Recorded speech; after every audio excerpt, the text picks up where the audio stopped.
Relaciones Exteriores. Señor profesor don Manuel Preciado Mérez, profesor de Historia del Derecho de nuestra universidad. Señora doctora Cristina Flores, catedrática de Historia Medieval en la Escuela de Historia de la Universidad Nacional Mayor de San Marcos.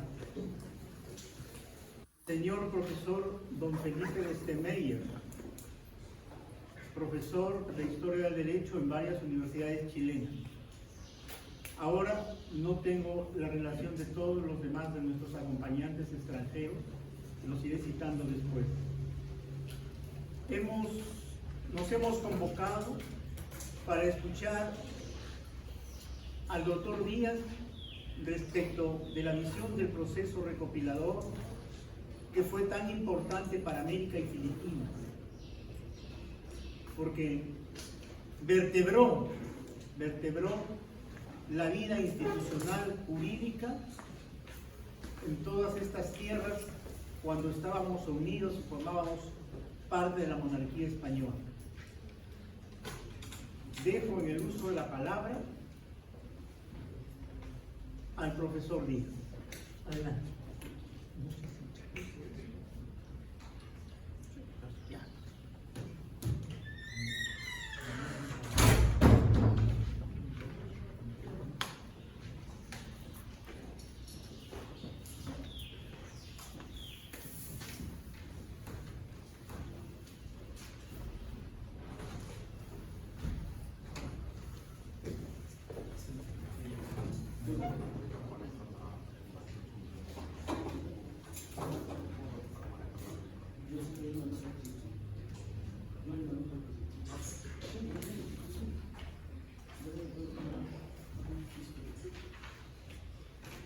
Hola.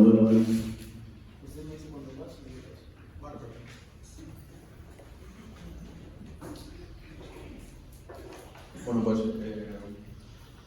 buenos días. Muchas gracias al profesor Lleguer Requejo por su presentación, por invitarme a la Universidad de San Marcos, Decana de América. La segunda ocasión que tengo la suerte de estar aquí y es para mí un auténtico placer y un honor.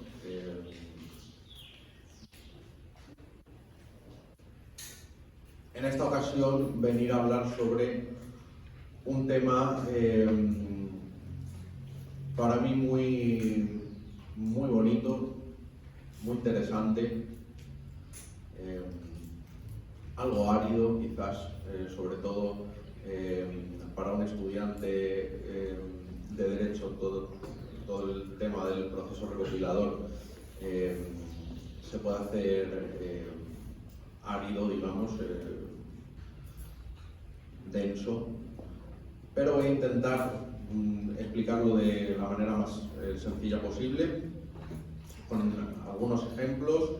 Es un asunto que yo trabajé hace más tiempo del que me gustaría reconocer, porque el proceso recopilatorio del derecho indiano fue mi trabajo de fin de carrera. En España el grado en Derecho son 4 años, entonces terminando mi 4º año de Derecho, mi maestro, don Feliciano Barrios, me sugirió realizar un trabajo de fin de carrera sobre el proceso recopilatorio del derecho indiano. A mí me pareció muy buena idea porque claramente no sabía dónde me estaba metiendo en ese momento, ¿no? Luego fue arduo realizar el trabajo, pero en cualquier caso muy formativo, muy bonito. Aprovecho para decirles que tiene un emblema de su universidad precioso, pues yo he puesto también el de la mía, el de la Universidad de Castilla-La Mancha. Unas cuestiones muy generales. El proceso recopilatorio, cuando se habla de las recopilaciones, luego diremos algo más, el proceso recopilatorio, en el caso del derecho indiano, pues estamos hablando de todo el periodo que conduce a la gran recopilación oficial y definitiva para los territorios de Indias, que comprenden tanto los territorios americanos como los de Asia y Oceanía. En definitiva, todos los territorios ultramarinos de la monarquía hispánica en ese momento comprenden lo que se denomina genéricamente las Indias, que es un nombre pues, derivado de un equívoco histórico, pero por otro lado también propio para el territorio, como podría ser América, que es el nombre que se le da al continente porque llegan las cartas de Américo Vespucci a la corte del duque de Lorena y ahí se elabora un mapa y le ponen el nombre de este señor. Quiero decir, oficialmente a ojos de la monarquía hispánica, el nombre de los territorios eran las Indias, islas y tierra firme del mar Océano, ¿no?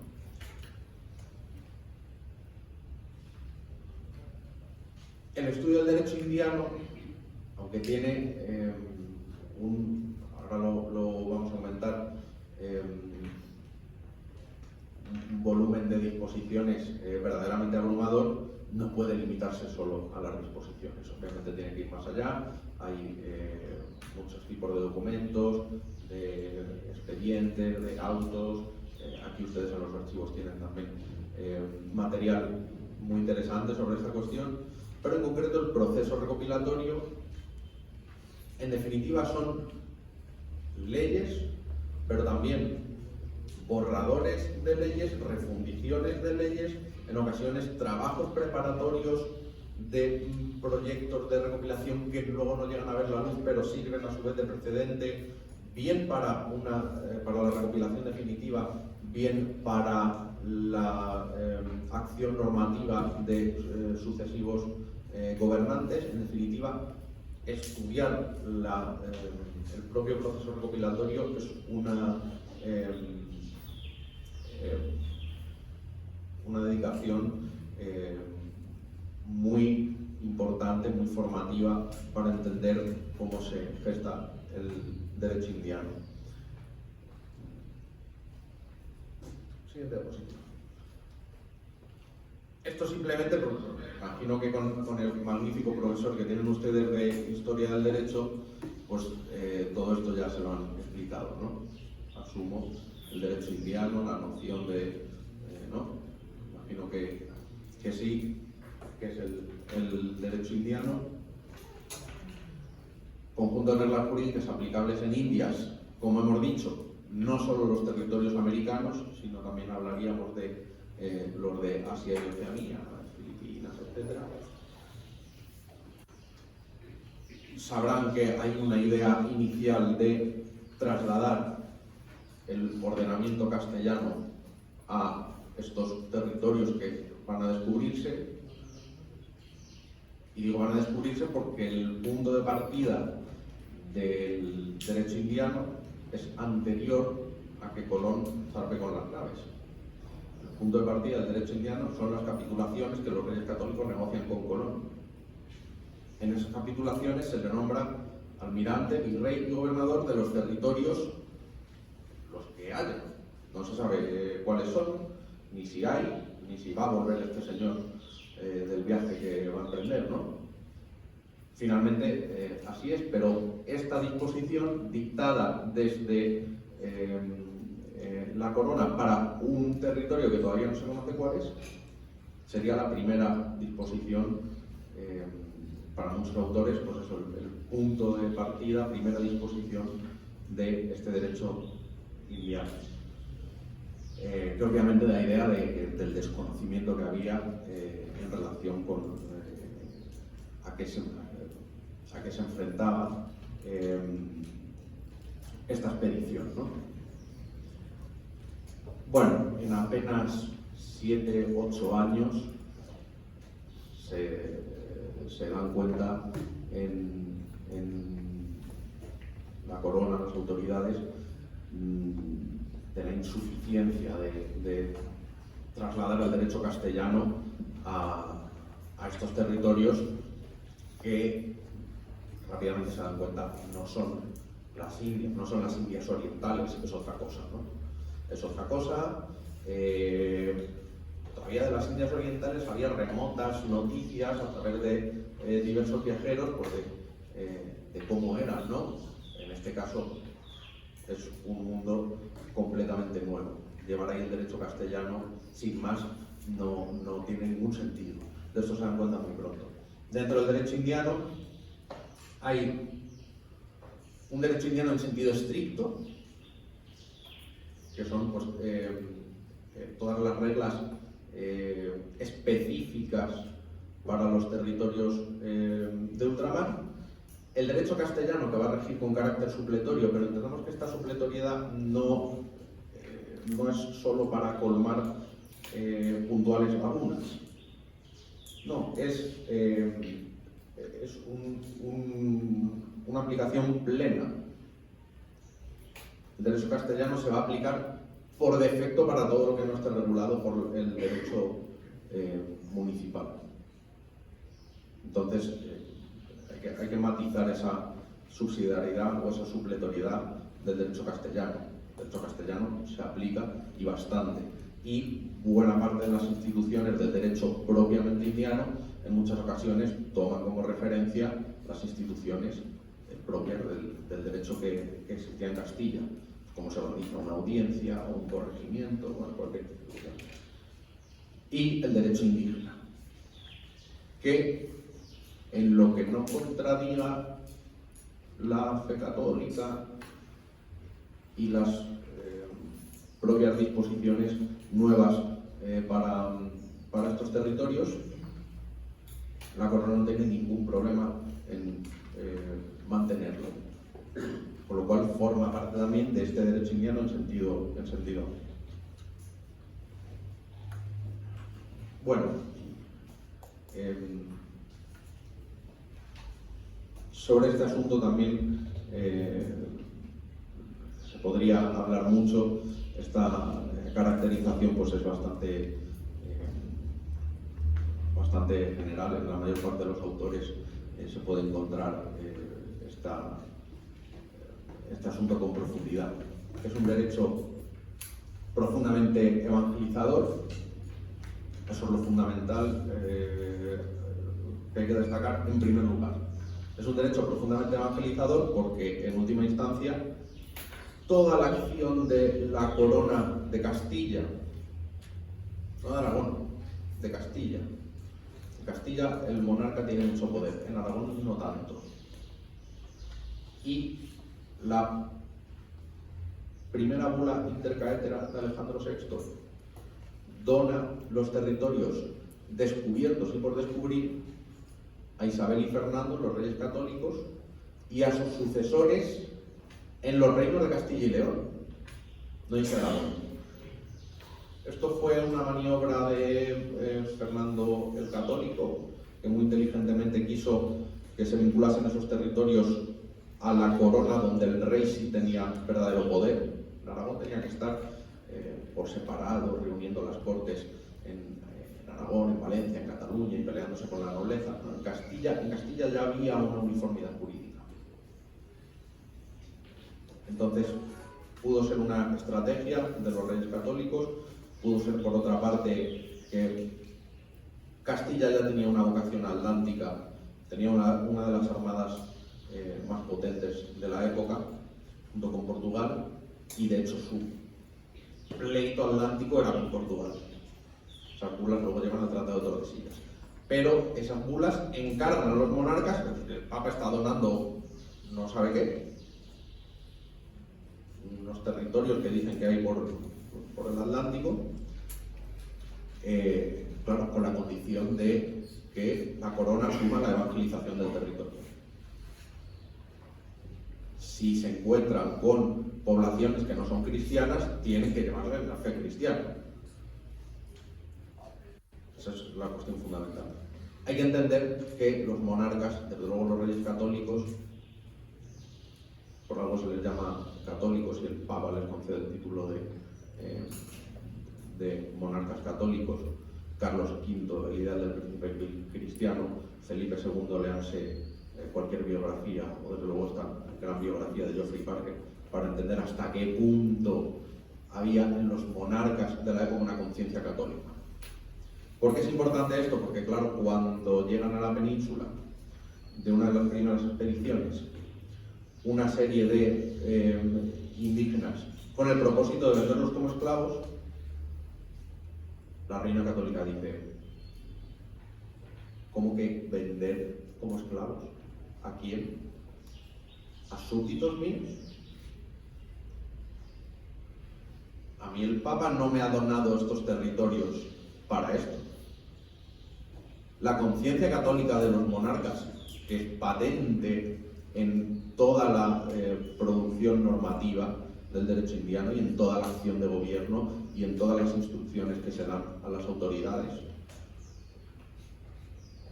Eso imprime un carácter profundamente evangelizador a este derecho.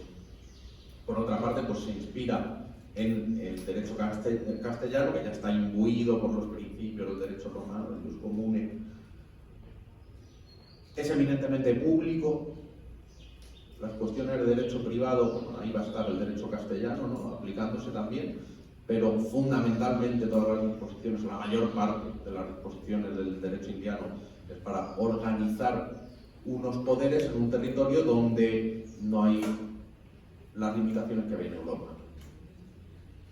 No hay una nobleza que está peleando por sus privilegios, bueno, hay otras condiciones, ¿no? Pero se puede organizar, digamos, se pueden organizar esos poderes sin esas limitaciones. Vinculado, también relacionado con este sentido evangelizador, al derecho natural y a la moral cristiana, y aquí, bueno, todo parte del 14 de diciembre de 1511, domingo tercero de Adviento, cuando Fray Antonio de Montesinos, en una homilía frente a los encomenderos y a las autoridades, le viene a decir que van a ir al infierno. ¿Por qué? Porque se ha trasladado a los territorios americanos, a las Indias, el sistema de la encomienda. ¿Con qué propósito? Pues poder organizar a la población y que los encomenderos se hagan responsables de la evangelización de los indios que se les encomienden. Esto de la encomienda es una institución feudal que se quiere trasladar con un propósito, vamos a decir, benéfico. Y se utiliza de cualquier manera, pero benéfico, obviamente. Porque hay un señor que tiene una serie de intereses en cuanto a la explotación del territorio, de los recursos. Se le encomiendan personas, encomienda personal, con la condición de evangelizar. Bueno, claro, esto no se cumple. Entonces, Montesinos les dice a los encomenderos directamente que se van a condenar, que van a ir al infierno, por el trato que están haciendo con los indios que tienen encomendados. ¿A qué da lugar esto? A que tanto la denuncia de Montesinos como las quejas de los encomenderos llegan a la corona y se va a reunir la primera de sucesivas juntas de teólogos que van a examinar todo, incluso la legitimidad de la corona española, de la corona de Castilla, de la monarquía, para siquiera estar en estos territorios.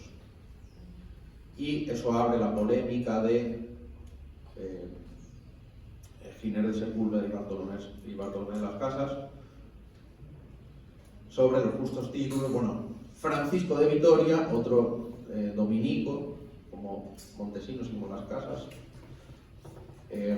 lo que hace es acudir al derecho de gentes, al Jus Gentium, una reinterpretación del Jus Gentium romano, porque viene a entender, bueno, que, como sucedía en época romana, que no se había extendido todavía el cristianismo, cómo interactúa Roma con los pueblos bárbaros de fuera de su imperio, con los que no tienen vínculos, bueno, pues acude a este derecho de gentes.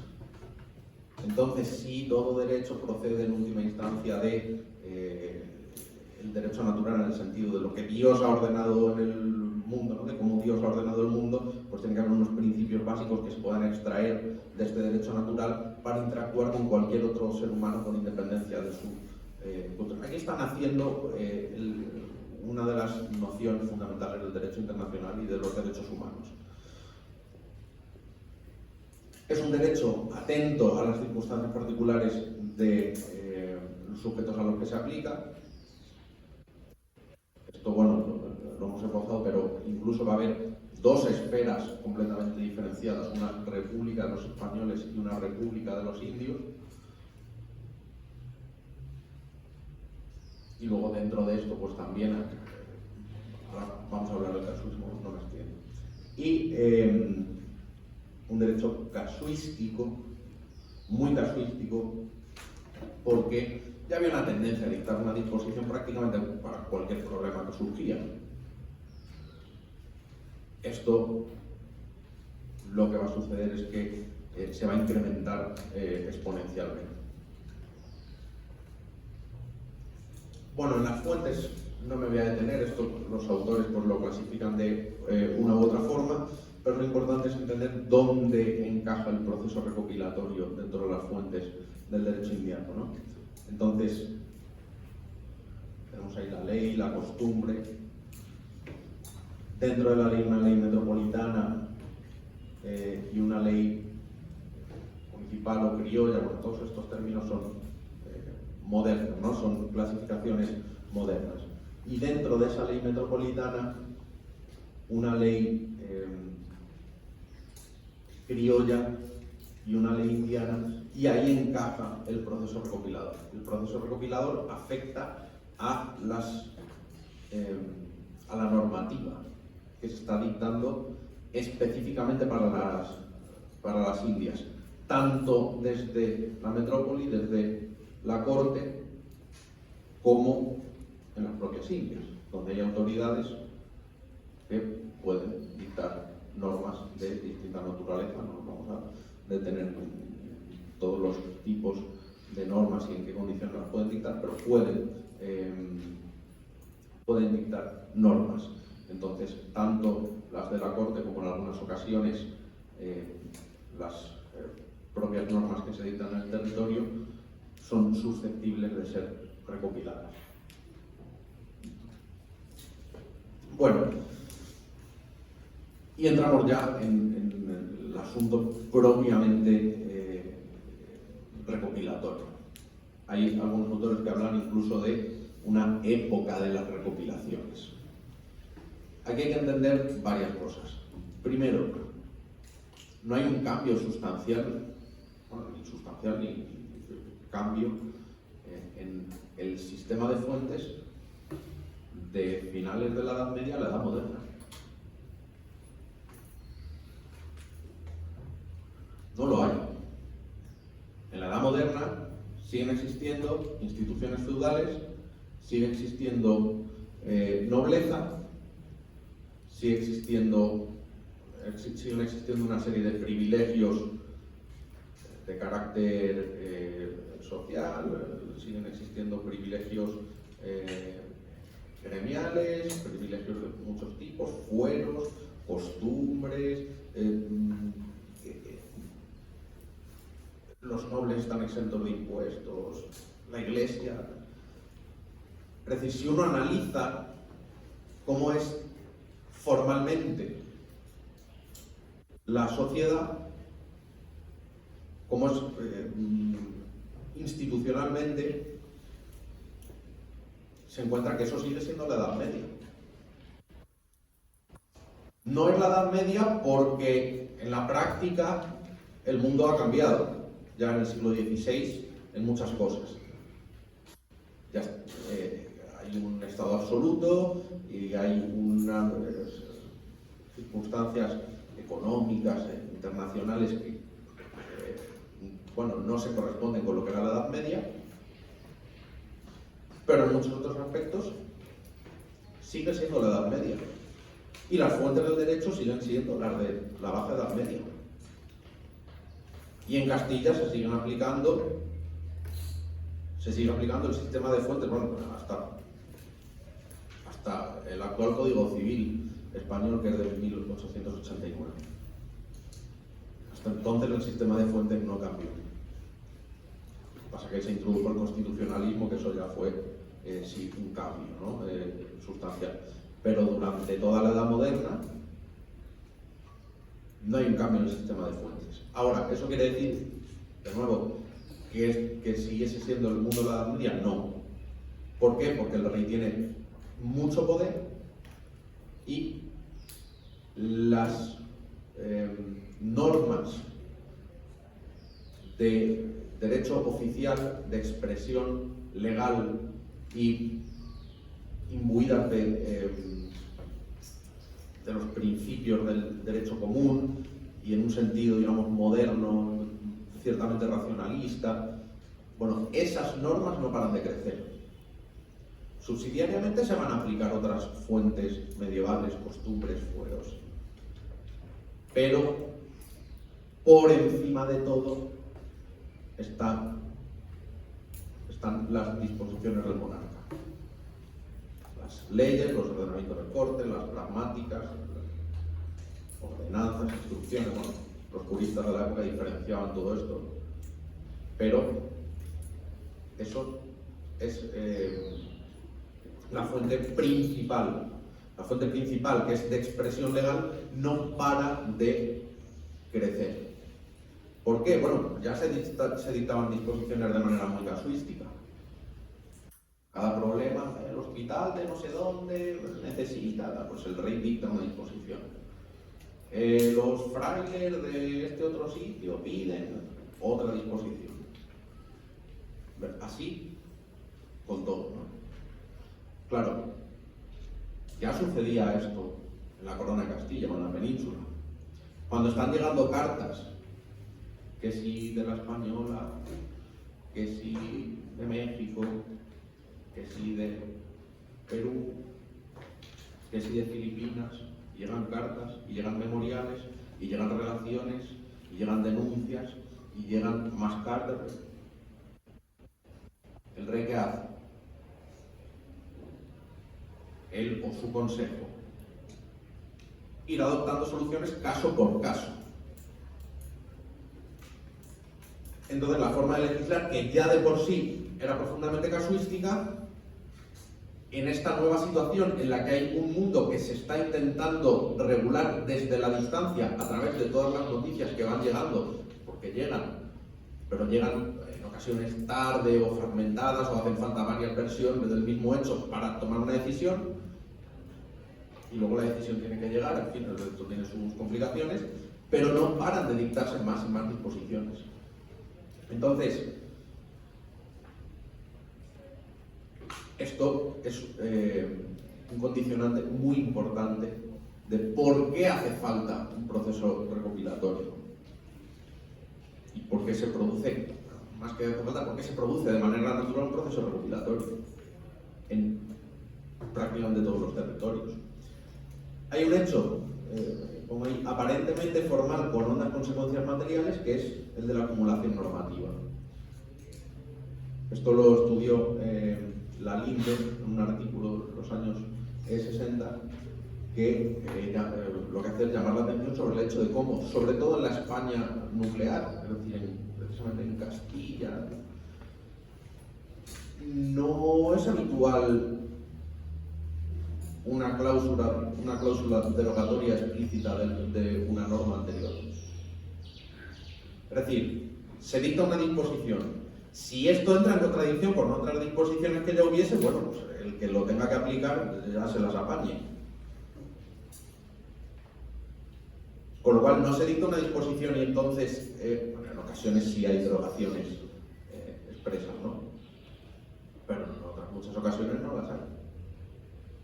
No hay derogación expresa, pero tampoco hay un principio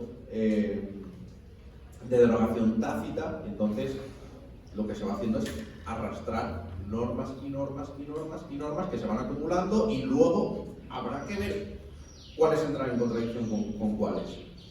Y entonces ya sí, ver si alguna se ha derogado. Porque no es habitual que cuando se dicta la disposición se pongan a estudiar todos los precedentes desde 1300 o 1400 o la fecha que sea, para decir, bueno, entonces queda derogada esta y esta y esta. No se hace eso. Por lo cual se dicta y, bueno, una más. Sistema de acarreo, ¿no?, que llama la ley. La monarquía hispánica, en términos de organización burocrática, es un estado muy avanzado. No se había visto en la Edad Moderna. No solo es uno de los primeros estados, en un sentido relativamente impropio del término estado, pero no solo es uno de los primeros estados de la Edad Moderna, sino que es un estado burocrático, es un estado de papeles, funciona mediante papeles. Felipe II se pasaba, trasnochaba con una pila de papeles encima de la mesa de los distintos consejos, con asuntos de Italia, de Flandes, de Castilla, de América, consultas de los consejos, y entonces iba resolviendo, los leía, firmaba y anotaba lo que había que hacer y los devolvía. Esto era la forma de gobernar cientos de miles de kilómetros cuadrados, ¿no? Los esfuerzos de la corona por adaptar la legislación a la situación indiana acentúan la tendencia casuística que ya hemos mencionado. Un ejemplo que me parece muy ilustrativo por la forma en la que se expresa esta frase: 1590, esto en un documento del Archivo de Indias, un visitador precisamente en el Virreinato del Perú, en 1590, Alonso Fernández de Bonilla, después de un viaje bastante accidentado, que él cuenta por dónde iba pasando y todas las cosas que le fueron sucediendo por el camino y demás, bueno, creo recordar que su visita, además, un propósito de, no recuerdo seguro, pero las visitas, un sistema para supervisar la acción de las distintas instituciones de gobierno. Creo que su visita tiene el propósito de revisar el funcionamiento de la Hacienda, creo recordar, pero el caso es que él en una de las cartas escribe: el gobierno de las Indias en mucha parte pende de cédulas particulares de vuestra majestad, las cuales andan originales sin orden esparcidas por diferentes lugares y personas, sin haber libros autorizados de ellos. Lo cual es muy ilustrativo. No es el único autor que dice esto, hay muchos, pero esto se puede encontrar a lo largo de todo el periodo. Bueno, no me voy a detener en esto, pero para que se vea qué supone el proceso recopilatorio en los distintos reinos, por ejemplo, de la península, en los distintos territorios de la península. La Corona de Castilla, las ordenanzas reales de Castilla o ordenamiento de Montalvo, más conocido como ordenamiento de Montalvo, leyes de Toro, nueva recopilación, novísima recopilación, territorio del País Vasco, en Navarra, en Aragón, en Cataluña, en Mallorca, en Valencia, en todos los territorios, en mayor o menor medida, hace falta compilar las disposiciones que se han ido dictando para poner orden y sobre todo para saber qué se está aplicando y qué no se está aplicando y qué está derogado y qué contradice qué. Porque se están dictando cientos de disposiciones al día para distintos territorios, para distintas autoridades, a veces la misma disposición, otras no. En fin, bueno, ahí hay un ejemplo en las distintas tradiciones forales también de cómo esto se hace necesario.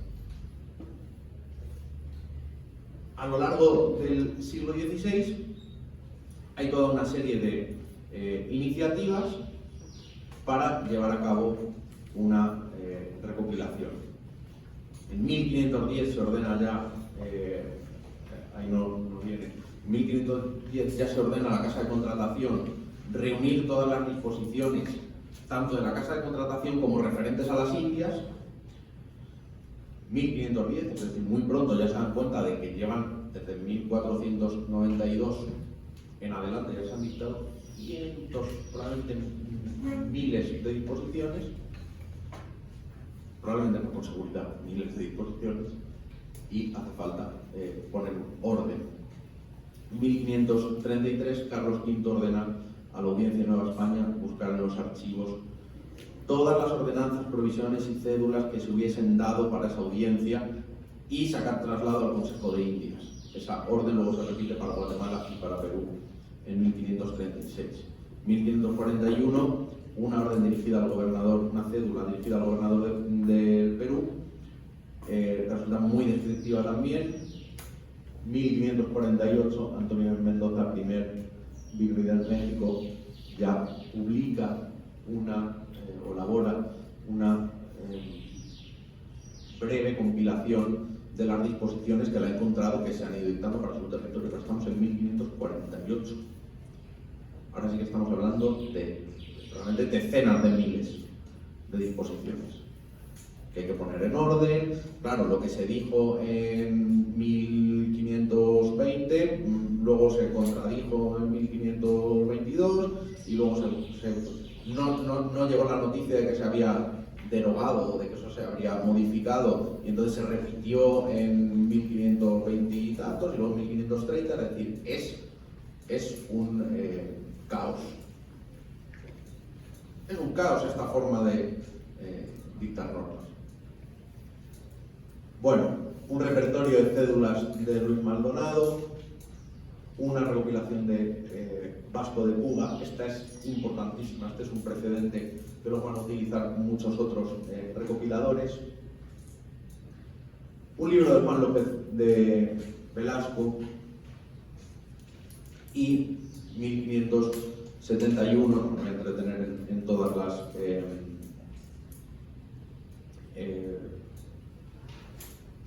recopilaciones que son parciales todas estas, y muchas no tienen carácter oficial, son puramente necesidad práctica. Es decir, un virrey le encarga a un señor que recopile las disposiciones para saber qué hacer. Eso a lo mejor luego no adquiere siquiera carácter oficial, es decir, no se valida ni se promulga, pero bueno, por lo menos ya hay unos tomos. Como ya existe imprenta, pues se pueden sacar unas cuantas copias, mandarlas a las audiencias y que funcionen con eso. Luego el rey a lo mejor lo valida o no, o tiene más eco o menos, o lo utilizan los abogados, es decir, cada una de estas recopilaciones, aunque sean proyectos parciales, va a tener su impacto y va a tener su importancia. En ocasiones son proyectos privados, pero esto ocurría desde la Edad Media. En muchas ocasiones son los juristas prácticos los que, para poder litigar ante los tribunales, inteligentemente recopilan y dicen, bueno, pues ahora yo voy a ser la persona más enterada de cuál es el derecho que hay que aplicar aquí. Es lo que hacen inteligentemente, ¿no? Bueno, Juan de Obando es un visitador del Consejo de Indias que va a realizar pues uno de los proyectos fundamentales, tanto su propia visita como fruto de su visita al Consejo de Indias, el llamado Código Obandino. Luego va a llegar a ser nombrado presidente del Consejo de Indias. Es una persona que conoce muy bien la realidad indiana y que pues lleva muchos años estudiando y tratando el Consejo de Indias, ¿no? Entonces, verdaderamente es un hito en este punto. El virrey Francisco de Toledo, el virrey Toledo, el Solón virreinal, algún otro autor lo llama tirano del Perú, tal. Bueno. El caso es que sus ordenanzas son fundamentales, porque si el virrey Toledo no se hubiese encargado, hizo hasta un intento de proyecto de recopilación, no llega a recopilar, o sea, no se llega a culminar ese proyecto, pero lo que sí hace es dicta una serie de ordenanzas. Yo no sé si estarán, a lo mejor el profesor Miguel Requejo lo sabe, yo no sé si existe una compilación exhaustiva de todas las ordenanzas que dicta el virrey Toledo sobre todas las materias, porque se habla en ocasiones muy ampliamente de ordenanzas del virrey Toledo, pero ordenanzas del virrey Toledo hay sobre muchas cuestiones, ¿no? una publicación en 2 tomos, hecha hace más o menos 20 años, en Sevilla, con un prólogo de Loma y una señorita Anabria, cuyas copias, saqué copias porque acá no llegan y están acá en la biblioteca. Entonces somos lo que hasta ese momento se podía entender. Eso es lo más completo quizás, ¿no? Pero yo creo que toda la obra legislativa de Toledo es muy amplia. Luego aparecen, al cabo de los años, pues se dice, cúmplanse las ordenanzas del Rey Toledo sobre este punto. Y a lo mejor son unas ordenanzas que no sé, quiero decir que lo que se llaman ordenanzas del Virrey Toledo en muchas ocasiones es en realidad pues, una labor legislativa amplísima sobre muchas materias que van a tener una importancia tan a largo plazo que en 1680, que va a ser la recopilación definitiva, hay una disposición, casi no lo leo ahí porque está muy pequeñito, se pone 2137. ¿Puede ser? 2137. En el libro segundo, título primero, ley 37, la recopilación de Indias, que se dice que se cumplan las ordenanzas del Virrey Toledo. Hasta tal punto la importancia de esas ordenanzas. Bueno, algunas se habrían ido derogando porque se dictan disposiciones nuevas. Desde 1571 hasta 1680 la situación habría cambiado, pero bueno, por si acaso, no se derogan las cosas expresamente, pero por si acaso que se cumplan las ordenanzas que dictó el Virrey Toledo. Bueno, Alfonso de Zorita y Diego de Encinas. También uno de los hitos fundamentales junto con Obando del proceso recopilador. Diego de Encinas. ¿Por qué? Porque sobre todo va a ser muy utilizado. Muy utilizado tanto por los recopiladores posteriores como por las autoridades, como por los operadores jurídicos, el cedulario de Encinas, muy famoso. Es uno de los antecedentes fundamentales de la recopilación. Y digo la recopilación porque en realidad la famosa recopilación de leyes de Indias que contiene pues, un extracto de todas las disposiciones que se habían dictado por 2 siglos prácticamente, es la recopilación de 1680. Ahora, ¿cómo se llega a la recopilación de 1680? Bueno, ahí aparecen toda una serie de personajes a los que se les encarga la labor de recopilar, pero bueno, pues uno es nombrado oidor y se va y deja el proyecto empezado, otro fallece con el proyecto a medias. León Pinelo. León Pinelo es un jurista absolutamente fundamental. A la muerte de Rodrigo de Aguiar en 1629, León Pinelo continúa él solo la labor de recopilar. Entonces, el Consejo de Indias lo autoriza, se le concede el plazo de 1 año, que esto yo creo que cuando lo leyese León Pinelo, no sé, le daría entre agobio y risa. Pensar que en 1 año, es decir, estamos a principios del siglo XVII, ya no sé cuánta gente ha muerto sin terminar las recopilaciones, y a este señor le dicen, a ver si en 1 año puede estar la recopilación. Vaya papelón, el pobre Pinelo. Bueno, él en 1 año lo que hace es reestructurar el trabajo que había hecho para enviárselo al Consejo de Indias. El Consejo de Indias nombra a Pedro de Vivancos y Juan de Solórzano Pereira, otros de los grandísimos. Es decir, ahora mismo tenemos a los 2 juristas quizás más importantes vivos en este momento. principios del siglo XVII, primera mitad del siglo XVII, León Pinelo y Juan de Solórzano Pereira, uno ha elaborado el borrador, el otro está supervisando el proyecto de recopilación.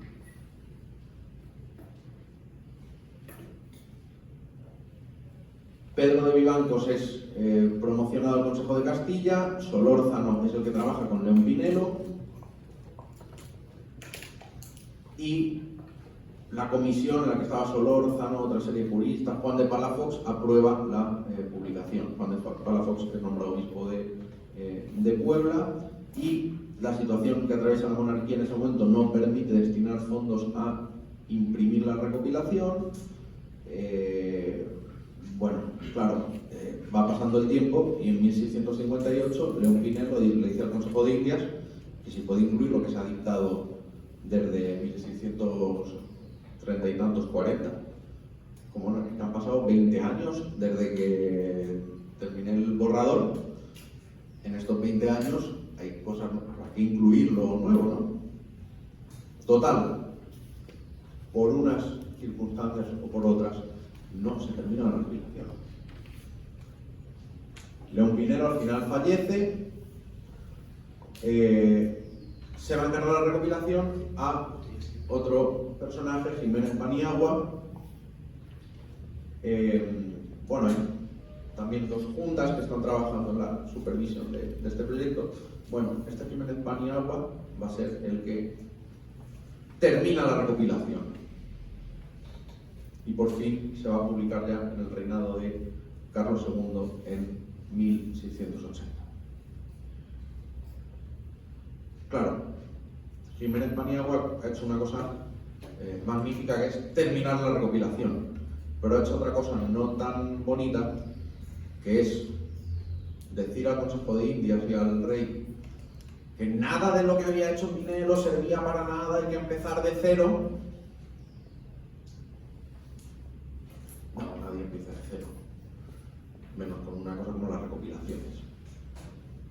Y decir que ha empezado de cero cuando, bueno, ahí pongo los proyectos recopilatorios que van a seguir en el siglo XVIII, porque la recopilación de 1680 va a tener comentarios y reediciones, y lo que sigue creciendo la normativa. En el siglo XVIII se va a intentar una última recopilación que no se va a concluir. Dicho esto, volviendo a la recopilación de 1680. Ya está terminada, como digo, Paniagua ha hecho una cosa muy bien, que es terminarla, y ha hecho otra cosa no tan bien, decir que lo que había hecho Pinelo no servía. Que había tenido que empezar de cero.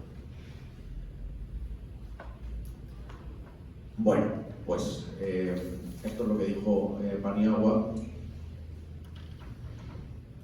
cuando en fechas relativamente recientes se encuentra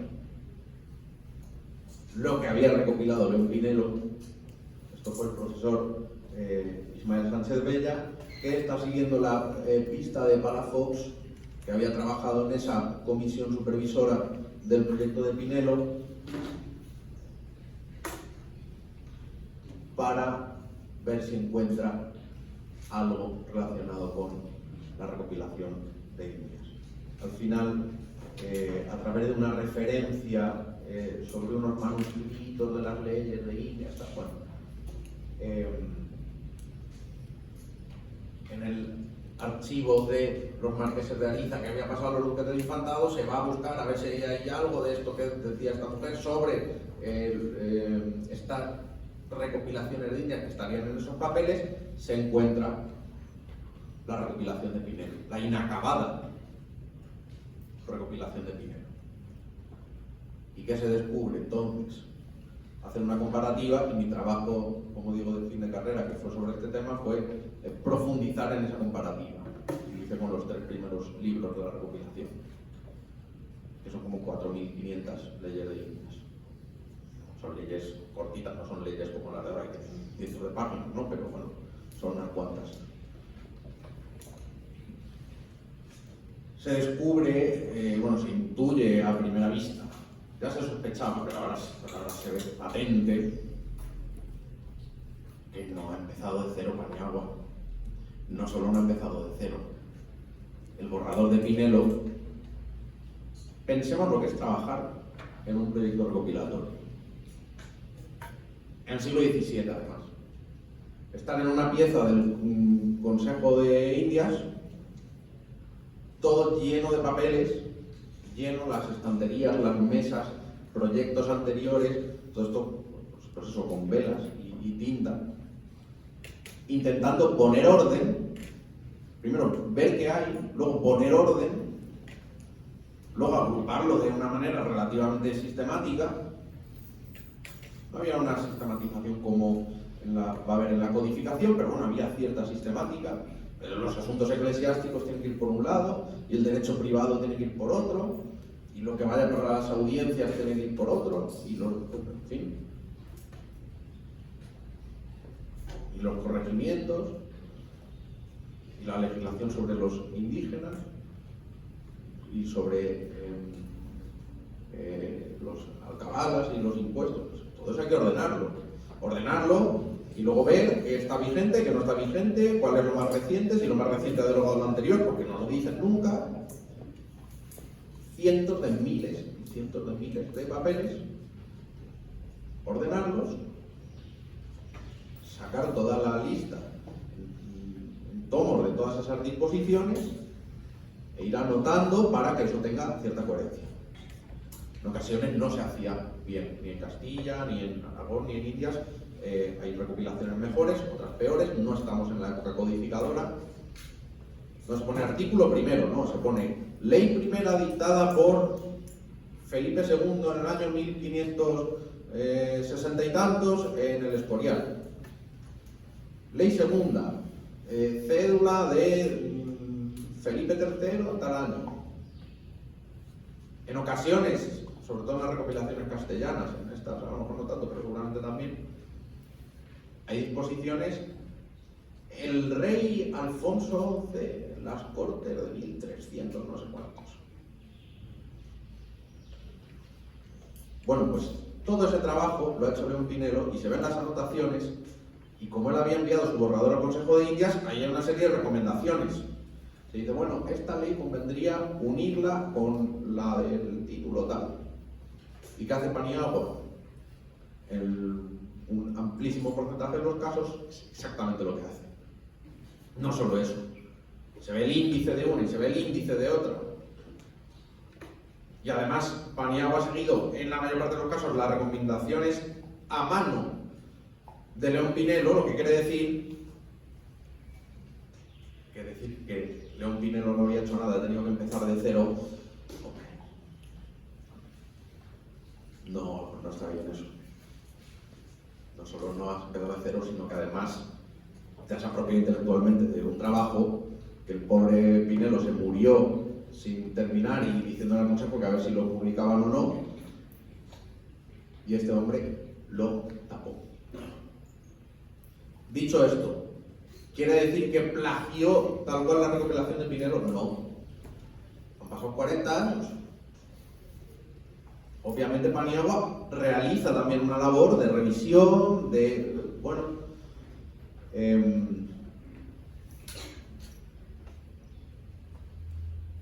toda una serie de cuestiones. Aquí, como digo, las recomendaciones de Pinelo las siguen la mayor parte de los casos Paniagua. Hay una distancia temporal importante.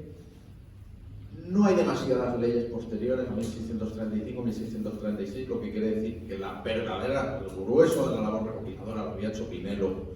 Paniagua añade algunas disposiciones. ¿Por qué en ocasiones se incluyen leyes? No, si son nuevas tiene sentido, ¿no? Pero en ocasiones se omiten leyes antiguas, en algunos casos leyes importantes. Del proyecto de 1635 se omite que ningún indio sea premiado a que reciba la fe. Y Paniagua esto lo quita. ¿Por qué? A lo mejor en 1680 ya no le parecía que esto fuese, que esto a lo mejor respondía a un problema anterior. No sé, por si acaso, desde luego el espíritu de la mayor parte del derecho indiano es cumplir este tipo de cosas, no eliminarlas de la recopilación. Sí. Hay preceptos que están copiados íntegramente. Vamos, copiados. Probablemente se dictaron así originalmente. La recopilación, como digo, no es un código como los códigos modernos. Simplemente se copia la disposición, en ocasiones con su encabezado, otras veces no. Claro, si en todas las disposiciones hay que estar poniendo yo, Felipe III, rey de Castilla y de León y de Toledo y de Galicia y de Granada y de bla bla bla bla bla bla, conde de Flandes y del Tirol, señor de Molina y de Vizcaya, no tiene sentido eso. Eso se pone al principio y luego ya se pone ordenamos y mandamos. Mandamos y siempre la data. Felipe II en el Escorial.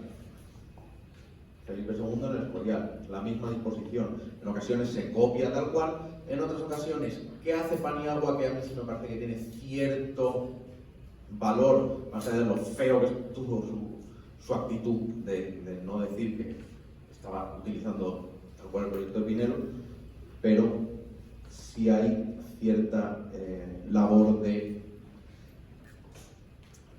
digamos, bueno, de pulir, ¿no?, ese trabajo para que la recopilación sea más acabada, más perfilada. Por ejemplo, en 1636, 1635-36, mandamos que en ninguna manera haya descuido en el cumplimiento del ordenado por la ley antes de esta. ¿Se entiende en la propia recopilación o cronológicamente? Cerca, probablemente iban juntas, cerca de que las partes declaren en las indias lo que pretenden suplicarnos en que les hagamos merced y que lo no declarado no se reciba sobre ello información de oficio. Bueno, esto como pasa en la recopilación de 1680. Si el pretendiente no declarare en la audiencia lo que pretende suplicarnos, no se le recibe información de oficio. Esa era la parte importante. Lo demás se puede acortar. Refundición de preceptos. Esto sí es verdaderamente importante. ¿Por qué? Pues porque hace la recopilación mucho más manejable. El espíritu recopilador tradicional, como simplemente se limita a juntar disposiciones, pues en ocasiones tienen toda una serie de duplicidades, de reiteraciones. En ocasiones puede ser conveniente mantenerlas, en otras no. En la recopilación de 1635 hay una ley que dice que se pague en la española el diezmo del azúcar conforme a esta ley.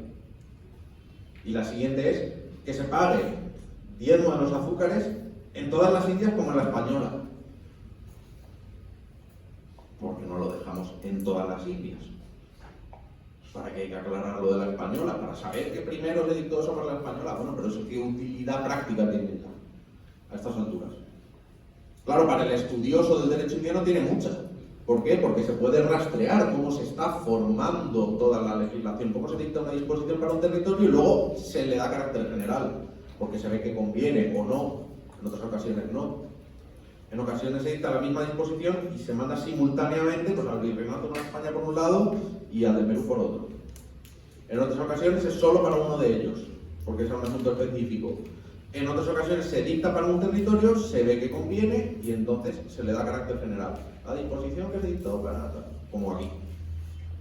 Ahora, eso está muy bien, pero cuando uno tiene que manejar un código, ustedes que imagino que hacen prácticas de derecho civil y mercantil y cosas de estas, pues manejar un código, ya no sé si se maneja en físico, supongo que sí, que algunos de ustedes todavía tienen el código con el papel finito, ¿no? Ahora ya mucha gente, oye, ChatGPT, ¿qué artículo del Código de Comercio dice? No, hombre, hay que manejar los códigos. Bueno, pues manejar un código puede ser tedioso. Manejar una recopilación de estas, donde están todas las leyes repetidas y encima hay que leerse todo el encabezado para llegar a la cuestión de fondo que al final están en 2 líneas. Bueno, es mucho más manejable que se haga una labor de sistemática como en esto sí, Paniagua por lo menos hace algo. Lo que pasa que digamos, reclamar todo el mérito para sí, diciendo que Pinelo no ha hecho nada, eso le quita bastante credibilidad, pero bueno, algo hizo Paniagua desde luego, que fue pulir esa recopilación. Yo desde luego llegué a la conclusión de que sí había hecho una labor de refundir, de evitar redundancias, párrafos enteros que no servían para nada, que estaban repetidos o que contradecían algo que ya se había dicho. Bueno, todo eso sí lo. En definitiva, me quedo en la recopilación de 1680, el código del siglo XVIII no se terminó, pero el profesor, que lo conoce, el profesor Diego Requejo también, el profesor García Evia, publicó 3 volúmenes sobre lo que fue el nuevo Código de Leyes de Indias, del que solo se publicó, promulgó, porque no se publica, no es exactamente lo mismo, el primer libro, en 3 tomos, no solo con la propia recopilación, sino con todo el trabajo que hizo la Junta. Es decir, todo esto que he contado pormenorizadamente, como está en actas, este profesor lo transcribe día por día cómo se trabajaba en un proyecto de recopilación. Yo me quedé en 1680, con lo cual ya no nos vamos al siglo XVIII, pero bueno, creo que es ilustrador, ¿no?, cómo se realizaba esto. En definitiva, es importante el estudio del proceso recopilatorio para conocer el derecho, cómo se origina, qué realidad origina un determinado derecho y para qué realidad se aplica. Y el proceso recopilatorio, con esas distancias temporales, es especialmente formativo y especialmente ilustrador. ¿Qué se decía en 1520? ¿Cómo eso va evolucionando? Si se corrige, si no se corrige, si se extiende, si no se extiende, si se rectifica, hasta llegar al siglo XVII o en adelante. El contexto de su época es condicionante completamente. El casuismo, ya hemos explicado, la proliferación normativa, las distancias culturales y geográficas, en este caso con los territorios americanos. Lo que he ilustrado intentando que imaginen a una persona comisionada para recopilar, trabajando en un despacho con unas velas y rodeado de cientos de miles de papeles. Los 300 años de virreinatos se dictaron alrededor de 1 millón de disposiciones solo para las Indias, según los cálculos de García Gallón. Puede ser más, puede ser menos. 1 millón está bien. Claro, trabajar en esas condiciones, con esas limitaciones, con la mentalidad que había para recopilar, que como digo es juntar y juntar y juntar y juntar, pues es también importante tenerlo en cuenta. Y luego es un precedente, aunque obviamente no directo, porque ya responde a otro espíritu, del proceso codificador. Obviamente el proceso codificador responde a otros patrones y a otra mentalidad, pero en última instancia la finalidad y el mecanismo de trabajo en muchos casos son compartidos. Es decir, no se puede entender el proceso codificador si no se entiende el proceso recopilador. Sobre todo el profesor Lalinde, que antes he explicado cómo hablaba de ese sistema de acarreo y tal, incluso piensa si la inmadurez codificadora de territorios como España, el Código Civil, que a finales del siglo XIX, el último de los códigos ya de Europa, el Código Civil, tuvimos alguno antes, pero el civil tardísimo. ¿Se debía esa inmadurez codificadora a esos vicios, entre comillas, de la época recopiladora? Puede ser, ¿no? Pero en cualquier caso, hace falta conocer cómo se está trabajando en el periodo inmediatamente anterior para entender el proceso codificador. Y bueno, pues hay una bibliografía aquí seleccionada de autores que han trabajado este tema, por si les interesa. Y sin más, pues muchas gracias por la atención. Espero no haberles saturado mucho con con las disposiciones. Yo creo que he puesto ejemplos sencillos y muchas gracias.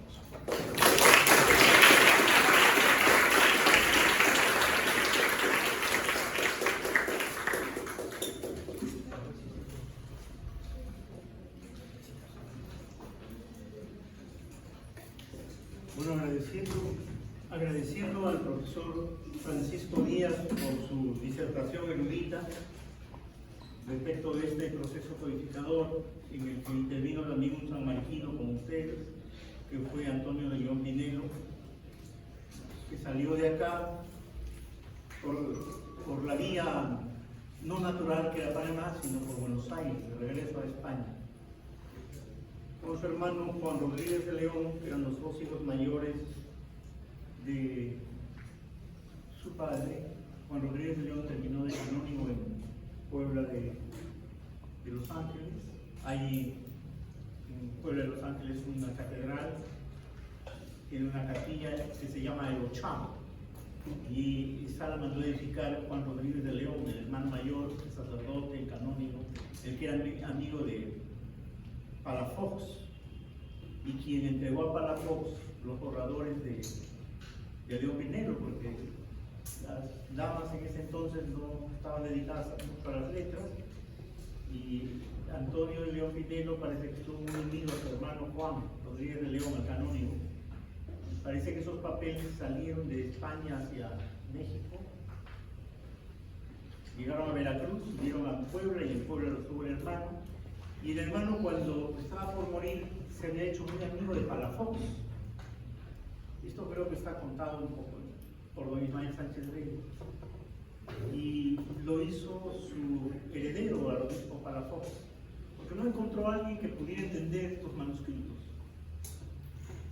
Y Palafox después fue rey de España, regresó a la península, y de regreso a la península, bueno, como era clérigo, no se terminó en algo.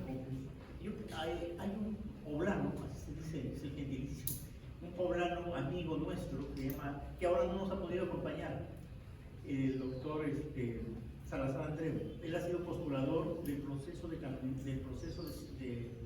canonización, porque entiendo que canónicamente la canonización es la última etapa del proceso de vida heroica. Postulador de que declaren santo a Palafox. Esa causa creo que se ha quedado en Roma a la mitad por ahí. Pero bueno, termina todo esto en el archivo del Duque del Infantado, donde, como señaló el profesor, una monja encontró estos papeles, porque don Ismael Sánchez Vega había ido a México, había revoloteado todo, no había encontrado nada.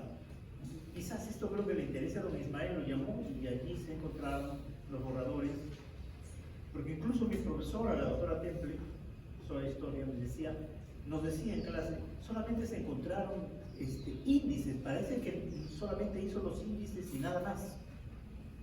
Claro, estoy hablando del año 83, 84, cuando se enseñaba aquí en la escuela de historia, parte de historia colonial, todo esto que estaba, o minoritario, que estaba a cargo de la doctora Temple. Entonces, después vino el descubrimiento y los tomos que se publicaron. Más bien al doctor García Vega, que es también mi amigo, le vamos a tener que pedir que nos envíe algo del código 18esco que acaba de publicar en tres tomos, porque la verdad es que lo sabemos de oídas, pero todavía no hemos tenido, salvo que haya la posibilidad de bajarlo en internet, porque si hay esa posibilidad, lo bajamos volando, no hay ningún problema. Está publicado también online por el Boletín Oficial del Estado. Perfecto, entonces nos encargaremos de bajarlo para ver el siglo XVIII, porque habían 2 ejemplares, uno en Sevilla, que estoy hablando del año 50, y otro en Lima. Eran 2 ejemplares que habían, hasta donde yo sé, no sé si estamos hablando de lo mismo. Y don Antonio Muro, creo que fue uno de los que trató de trabajar. En esa época no había fotocopia. Vino a Lima y entonces se tomaron fotos una por una de todas las páginas del texto que tiene San Juan. Bueno, en fin, son partes de anécdota, nada más, ¿no? Lo que quiero agradecer a Francisco que haya venido, ¿no? Nosotros nos sentimos muy regocijados, ¿no? San Marcos lo recibe con alborozo. Esta clase, que es el curso de Historia del Derecho, esta cátedra, que según Beatriz Bernal y García Gallo es la cátedra pionera de todas las cátedras de historia del derecho en el mundo hispano-luso-americano, lo recibe con alborozo. Y también quiero agradecer a algunas personas que han estado presentes por internet, como son el profesor Sergio Pérez Panduro. Sergio Pérez Panduro es alumno nuestro de esta cátedra, ha logrado que en la Universidad de Huancayo se abra un curso de Historia del Derecho peruano, y él dicta ese curso de Historia del Derecho peruano. Ha estado con sus alumnos siguiendo la exposición del profesor. También Jorge Villegas Puelles, que es magistrado en Cajamarca. Nuestra amiga Yolanda Auqui, del Archivo General de la Nación, una antigua funcionaria del Archivo General de la Nación, ha seguido también esta exposición. El doctor Elio Franco, que fue el primer alumno al que dirigió una tesis en la Universidad de San Martín, también ha estado vía internet. El señor doctor Gilbert Marrufo también es alumno de esta cátedra y vocal del Tribunal Registral. Él está por salir a Estados Unidos, entonces no ha podido venir presencialmente. También de los nuestros, ya de nuestro grupo de Historia del Derecho, Carlos Vázquez y Eddie Leiva, que han estado vía internet, son miembros del Instituto Feliciano de la Vega. Nosotros tenemos un instituto pequeño que se llama Feliciano de la Vega. Y Charles Miranda, que vive un poco lejos, y para poder transportarse en su movilidad ha tenido que sortear muchos problemas y está en la antesala de la puerta, ¿no? Porque la puerta ya se cerró y ya no pudo entrar. Y bueno, exalumnos como Carlos Quevedo, que está muy entusiasmado por la reconstrucción de nuestra biblioteca, ¿no? Nuestra biblioteca que antes era nuestro orgullo, pero después ha sufrido algunas bajas y entonces hay que levantarla de nuevo a puro esfuerzo. Bueno, todos ellos y ustedes, fundamentalmente los que están acá, a todos ustedes, en primer lugar nuevamente al expositor, al doctor Díaz, les agradezco profundamente por esta mañana de torneo intelectual. Gracias.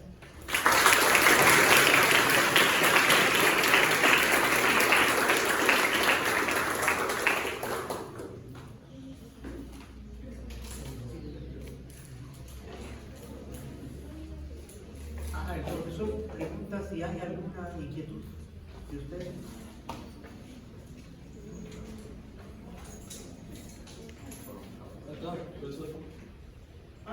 Manuel Preciado, adelante. Buenos días, más bien quiero felicitarles por su excelente exposición. Yo quería justamente sobre el proceso recopilatorio de 1780. Como usted nos ha podido hacer ver, fue bastante extenso, ¿no? Y el mismo recopilador Jiménez de Paniagua tuvo realmente mucho trabajo que hacer. Pero justamente yo también he propuesto un caso particular que se refiere a la Universidad de San Marcos, precisamente al Colegio Real Mayor de San Martín, que eran unos colegios universitarios, unos colegios mayores que formaban parte de este claustro, ¿no? Allí está incorporada una real cédula de 1623, ¿no? Que prohíbe que en este colegio se estudie jurisprudencia, no solamente que se dedique a la enseñanza de teología y Sagrada Escritura. Pero en realidad, en 1680, esta real cédula sale en 1623, si no me equivoco, pero en 1633 sale otra disposición en la cual permite los estudios de jurisprudencia. Lo extraño es que en 1680, ya mucho tiempo después, no figura la disposición incorporada a la recopilación, ¿no? Mediante el cual se permite que el Colegio Real Mayor de San Martín se pueda enseñar temas de jurisprudencia.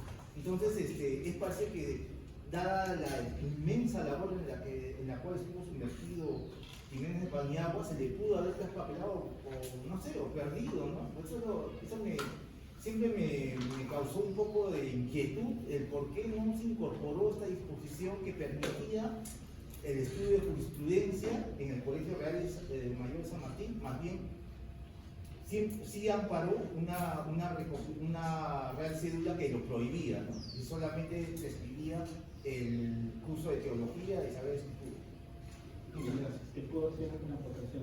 Sí.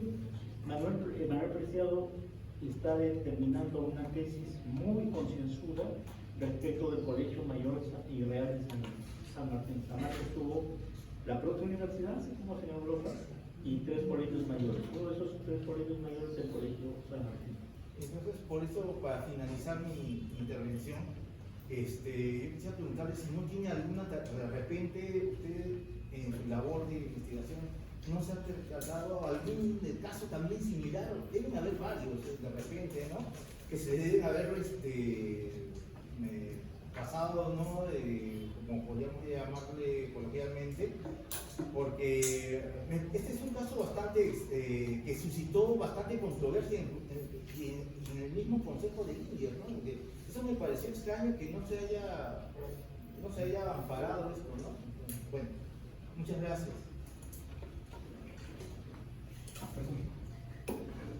Que la disposición que prohibía las enseñanzas sí se incluye, pero la que lo vuelve a permitir no. No, así es. Estaba mirando porque, digamos, del escrito del que saqué pues toda esta presentación y tal, porque efectivamente hay algún caso más de inclusiones u omisiones un poco raras.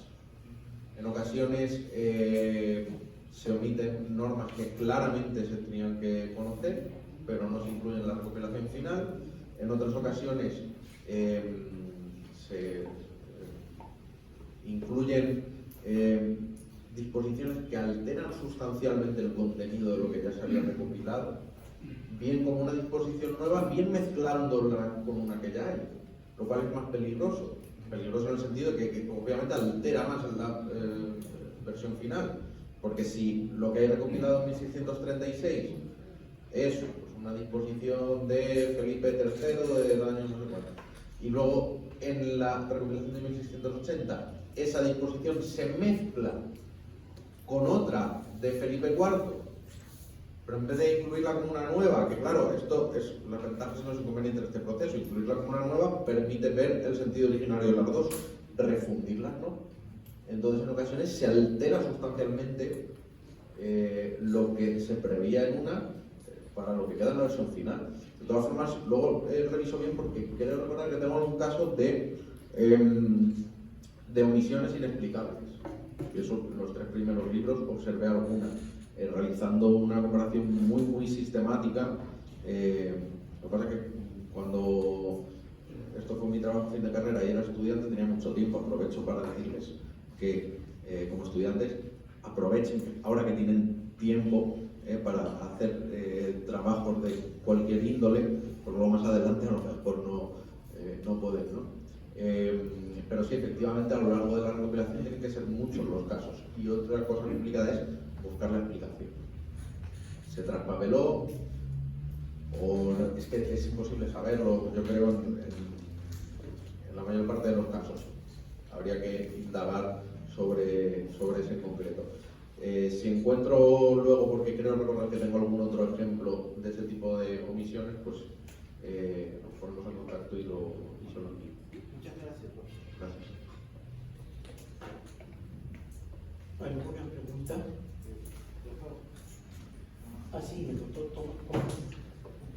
Profesor Díaz, unirme a lo dicho por el doctor Manuel Preciado, agradeciéndole de manera muy particular la excelente disertación que nos ha dado el día de hoy. Doctor, yo me encuentro haciendo un trabajo sobre la restitutio in integrum en el pensamiento de Francisco de Vitoria. Quería consultarle si usted podría recomendarme quizás algún trabajo actualizado de los tratadistas españoles sobre la materia. Gracias, doctor.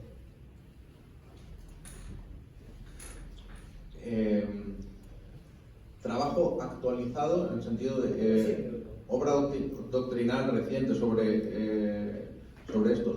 Se están publicando y reeditando bastantes tratados de un instituto de México que además los está publicando online,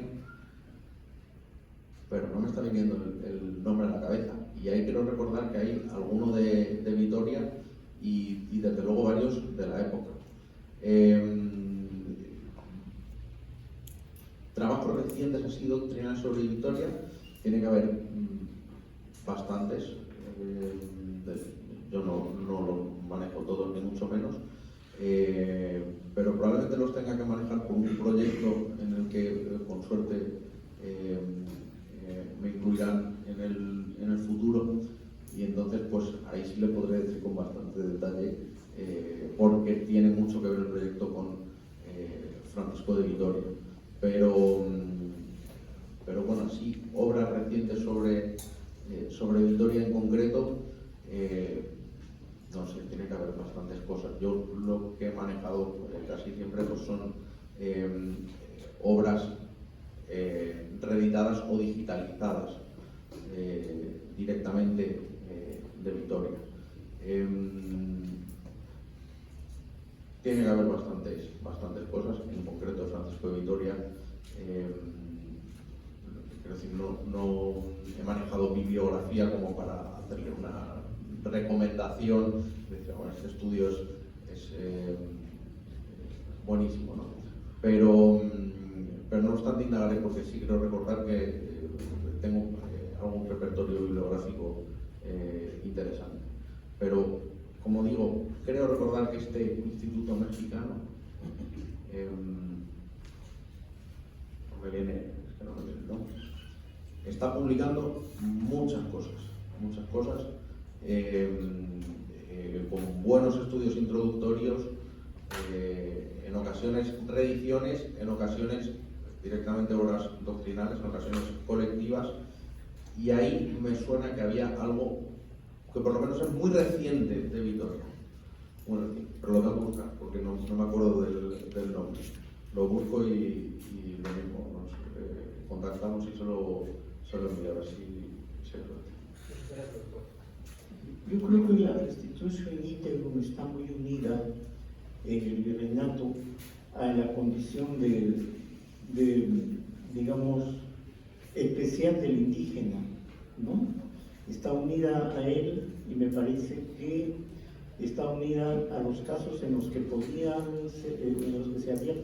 se podría haber transgredido, o sea, digamos, el equilibrio jurídico en algún momento. Entonces operaba, me parece, la restitución íntegra en favor del indígena. Eso me parece haberlo visto en algún lugar. Bueno, aparte de eso, el profesor, discúlpeme que lo corte, es también especialista en el siglo XX, ¿no es así? Su tesis fue sobre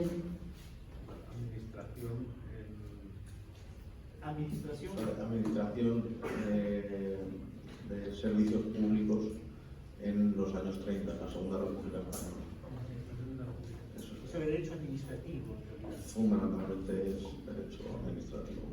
Y yo le preguntaría, ¿y ese derecho administrativo español es un derecho, ese derecho administrativo que podríamos remontar a los Austrias, porque había una administración durante la etapa de los Austrias, y que sufre, más que sufre, sino que recibe una influencia borbónica en el siglo XVIII?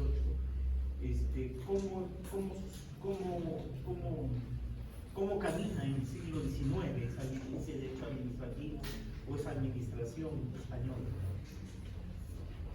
Bueno, es que el siglo XIX es profundamente transformador en todos los aspectos y en concreto para el derecho administrativo. Ya durante el XVIII se ha mirado directamente a Francia.